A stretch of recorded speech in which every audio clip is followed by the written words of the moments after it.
आज हम पढ़ेंगे एनिमल टिश्यू का जो पार्ट है मस्कुलर टिश्यू, उसको देखेंगे। मस्कुलर टिश्यू कहाँ पे प्रेजेंट होता है और इसके फर्दर टाइप्स को भी देखेंगे। मस्कुलर टिश्यू होता क्या है? Movement happen in our body by the help of muscular tissue. जहाँ से हम मूवमेंट करते हैं, हम चलते हैं, एक जगह से दूसरी जगह जाते हैं, कौन सा टिश्यू इसके लिए रिस्पॉन्सिबल होता है? मस्कुलर टिश्यू ही इन सब चीज़ों के लिए, हमारे मूवमेंट के लिए क्या होता है? रिस्पॉन्सिबल होता है।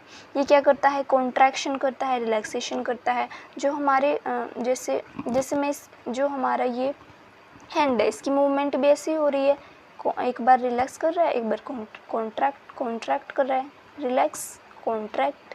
ऐसे ही हमारे जो लेग्स होते हैं, एक बार रिलैक्स करते हैं, एक बार कॉन्ट्रैक्ट करते हैं। They are capable of contraction and relaxation. तो जो ये मस्कुलर टिश्यू होते हैं, क्या होते हैं? कैपेबल होते हैं कॉन्ट्रैक्ट करने के लिए और रिलैक्स करने के लिए। मस्कुलर टिश्यू के भी फर्दर 3 टाइप्स हैं, उनको भी हम डिस्कस करते हैं।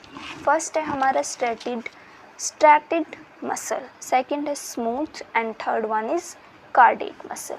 इन तीनों को हम 1 बाय 1 डिस्कस करेंगे। तो फर्स्ट जो है स्ट्रेटेड मसल्स, या फिर हम इसको स्केलेटल मसल्स भी बोल सकते हैं। These muscles are attached to the skeleton by tendons। ये मसल्स कहाँ पे देखने को मिलते हैं? जो हमारे टेंडोन्स होते हैं उनसे क्या होते हैं? ये अटैच्ड होते हैं। ये कैसे होते हैं? वॉलेंट्री होते हैं, ठीक है। मतलब इन पे हमारा क्या होता है? कंट्रोल होता है, ठीक है। और ये क्या होते हैं? दीज मसल्स गेट टायर्ड, मतलब हम ज़्यादा चलते हैं तो थक जाते हैं, तो जो ये मसल्स होते हैं ये काफ़ी क्या हो जाते हैं? टायर्ड हो जाते हैं, और फिर उनको क्या होती है? रेस्ट करने की ज़रूरत पड़ती है। Cells of this are multinucleated and unbranched. जो इनकी सेल्स होती हैं उसमें क्या वो कैसी होती है? मल्टीन्यूक्लिएटेड, मतलब एक से ज़्यादा न्यूक्लियस होते हैं इसमें, और अनब्रांच्ड, कोई भी ब्रांच नहीं होती। ये देखो, इसमें एक से ज़्यादा सेल्स हैं और ये क्या है? अनब्रांच, मतलब यहाँ से कोई भी ब्रांच्ड नहीं निकली हुई। और वॉलेंट्री का क्या मतलब है? जैसे हमारा हार्ट है, वो तो हमेशा पंप करता रहता है, वो हमारे कंट्रोल में नहीं है, हम उसको रोक नहीं सकते। लेकिन वॉलेंट्री, हम इन सब चीज़ों को रोक सकते हैं, हम अपनी मूवमेंट को रोक सकते हैं, है ना। तो ये क्या है? वॉलेंट्री है। It contains special protein cold contractile protein. अब ये मूवमेंट करता है तो इसके पास एक प्रोटीन होता है। वो कौन सा प्रोटीन होता है? कॉन्ट्रैक्टाइल प्रोटीन होता है, जिससे क्या करता है? ये मूवमेंट करता है। Which contract and relax to cause movement. मतलब जो ये कॉन्ट्रैक्टाइल प्रोटीन होता है, ये क्या करता है? हमारे कॉन्ट्रैक्ट करने में और रिलैक्स करने में काफ़ी हेल्पफुल होता है, और तभी हम इससे क्या करते हैं? मूवमेंट कर पाते हैं, चल पाते हैं, ठीक है। तो ये तो काम हो गया स्ट्रेटेड मसल्स या फिर स्केलेटल मसल्स का, ये वर्क हो गया और हमने देख लिया। अब हम नेक्स्ट पढ़ते हैं स्मूथ मसल्स। स्मूथ मसल्स के क्या फंक्शंस होते हैं, उनके बारे में हम देख लेते हैं। और ये कहाँ कहाँ मिलता है हमें? जो स्मूथ मसल्स होते हैं वो हमारे इंटेस्टाइन में होते हैं, और हमारे जो आइज़ होती हैं उनमें भी देखने को मिलता है। दीज मसल्स आर इनवॉलेंट्री, मतलब ये जो मसल्स होते हैं इन पे हमारा कोई भी कंट्रोल नहीं है।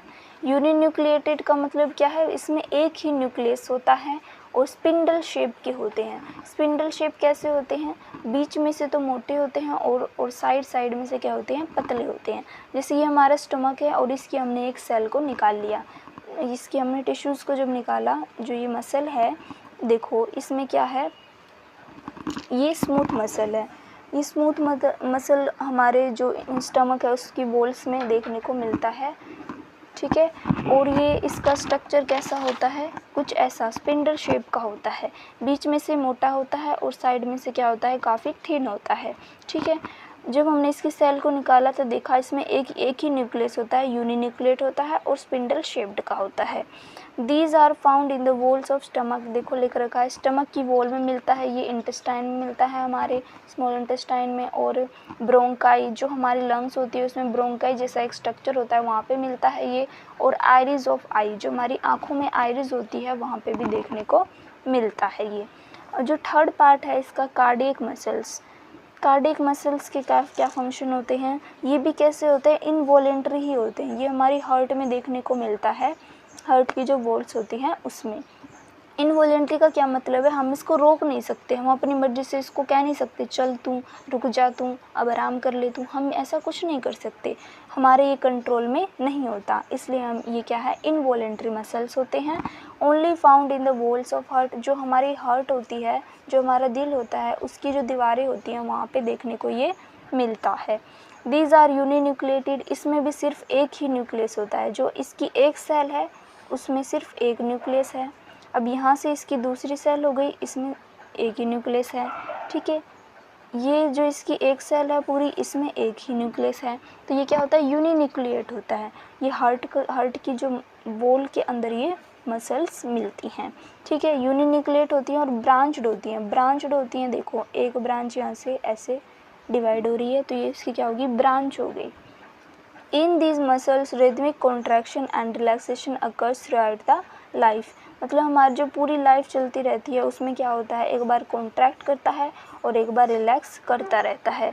तो ये फंक्शन हो गए हमारे मस्कुलर टिश्यूज़ को हमने देख लिया। अब हम नेक्स्ट वीडियो में नर्वस टिश्यूज़ को देखेंगे।